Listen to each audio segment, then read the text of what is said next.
So tell me, what gives you hope as you observe humanity, our current challenges that's going on, us as humans, and this has seemingly very challenging evolutionary journey we're going on. Yeah. Well,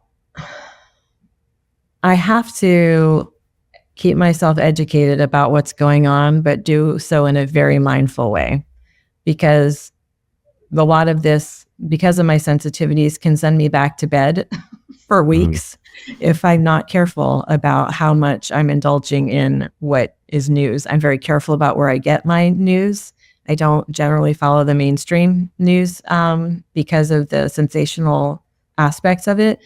But what gives me hope, and even more than hope, what enables me to see the more beautiful world that our hearts know is possible, those are the words of Charles Eisenstein, is that I connect with the groups who are actually activated in making a difference. So the groups that are making a change to the climate catastrophes that we are finding ourselves within, the groups that are rapidly reforesting the planet in the areas that will show the fastest growth, to draw down carbon and do what we know is absolutely necessary for just the existence of life, let alone harmony and interconnection.